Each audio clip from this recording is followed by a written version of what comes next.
Today, it's an empire, the most powerful toy company on the planet, a beloved brand that represents creativity, quality, and nostalgia. For decades, it has seemed completely untouchable. But 20 years ago, this empire was on the verge of collapse. Facing bankruptcy and losing $1 million a day, the company came to a terrifying conclusion. The classic Lego brick was obsolete, and it had to be replaced. What followed was Lego's near-death experience, a journey into bizarre toys, billion-dollar debts, and the critical moment they almost destroyed it all, by declaring war on the very brick that built their empire. In the late 1990s, the world was changing, fast. A new generation of kids wasn't just playing with physical toys, they were living in digital worlds. The rise of video games, from the Nintendo 64 to the Sony PlayStation, was a tidal wave that threatened to make old-fashioned, dumb toys obsolete. Inside Lego's headquarters, a deep-seated panic began to grow. Sales were stagnating. The company's leadership looked at their core product, the humble brick, and came to a terrifying conclusion. The brick was boring, old-fashioned, and kids didn't want it anymore. Their new vision was one of desperate diversification. If the brick was dead, Lego would become everything else. They launched into theme parks, clothing, software, and a variety of new, bizarre product lines that barely even used the classic brick. Lego was no longer a master toy maker. It was just a brand name, desperately trying to find a new identity in a high-tech world. The first wave of this new strategy was a direct attack on the brick itself. Lego believed their classic sets were too complicated. Their solution was Jackstone, a line of simplistic sets with large pre-built pieces and blocky, non-posable figures. They had juniorized their own toy, and loyal fans hated it. But that was nothing compared to their biggest and most bizarre gamble. This is Galidor. It was a line of futuristic action figures that had absolutely no Lego bricks at all. Lego spent millions developing a tie-in TV show and video games, convinced this would be their next blockbuster franchise. It was an unmitigated disaster. Kids were confused, parents were baffled, and the toys rotted on clearance shelves. Lego had declared war on the brick, and the first casualties were their own reputation and their bank account. Internally, the company was in chaos. In their desperate search for the next big thing, they had doubled their inventory of unique Lego pieces from 6,000 to over 12,000. They were creating thousands of specialized, single-use parts for these new sets, making their own legendary manufacturing system a logistical nightmare.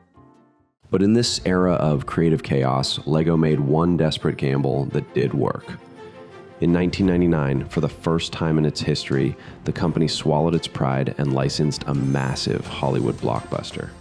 That film was Star Wars. The new sets were complex, creative, and most importantly, they were built almost entirely from the classic bricks. They were an absolute runaway success, far exceeding the company's own forecasts. Kids, and for the first time, a huge new market of adult fans, went crazy for them. This should have been the aha moment. The proof was right there. The brick wasn't boring. Kids still loved it. They just needed a compelling story to go with it. But in their panic, Lego's leadership completely missed the lesson. They saw Star Wars as a lucky one-off, a temporary lifeline, not a new blueprint for the future. So while Star Wars was a hit, they continued to pour hundreds of millions into their failing theme parks and disastrous projects like Galidor. By 2003, the company was hemorrhaging money, losing over $1 million a day and sitting on $800 million in debt. They were, in the words of one executive, on a burning platform. Lego was just months away from total collapse. The company was on the verge of being sold, its 70-year legacy about to be unmade. In a final, desperate move in 2004, The founding family brought in a new 36-year-old outsider named Jørgen Vig Knudstorp to be CEO. Knudstorp was not a toy designer, he was a business consultant. He conducted a brutal, honest audit of the entire company, and his diagnosis was simple and stunning. How do you make sure you don't repeat those mistakes? Exactly. No, but I agree. I think actually it's a golden rule in business that most companies don't die from starvation, they die from indigestion because there's so much opportunity if you start opening your eyes to it. One of the rules I stick to is you can really only build an adjacency to your core business every 3 to 5 years, because it's such a major undertaking in terms of culture and capabilities. And that's what we did wrong in the past. Rather than doing one adjacency every 3 to 5 years, we did 3 to 5 adjacencies every year. So I think that's what nearly killed us. The other thing it does, by the way, of course, is that people lose focus on their core business as they pursue these new adjacencies that become the new sexy thing to do. And so for me, a major paradigm shift is the core business is what is the most exciting and what we need to continue to reinvent every year and make sure we build our business on in the future. The problem, he argued, was not that the brick was boring.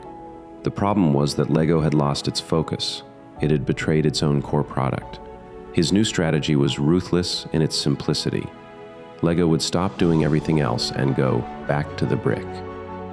Knudstorp didn't waste a single day. They slashed the chaotic inventory of unique pieces by almost half.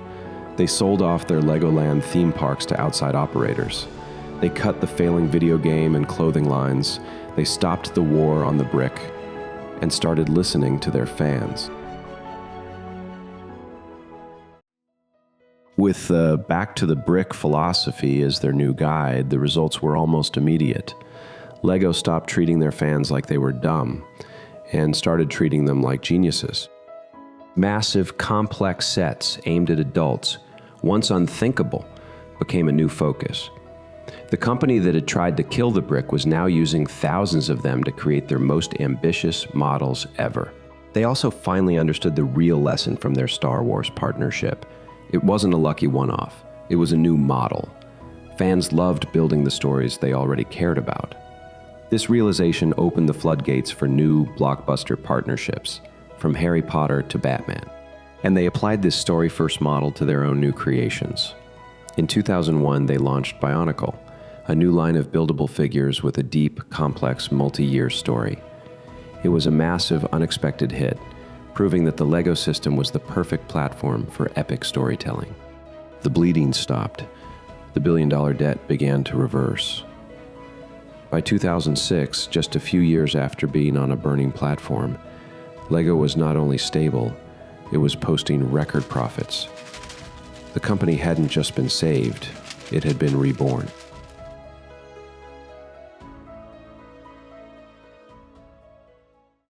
The story of Lego's near death is a powerful lesson in corporate identity.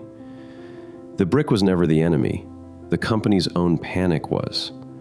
In their desperate search to be something new, they almost unmade themselves. They were only saved when they stopped attacking their own foundation and instead learned how to build upon it.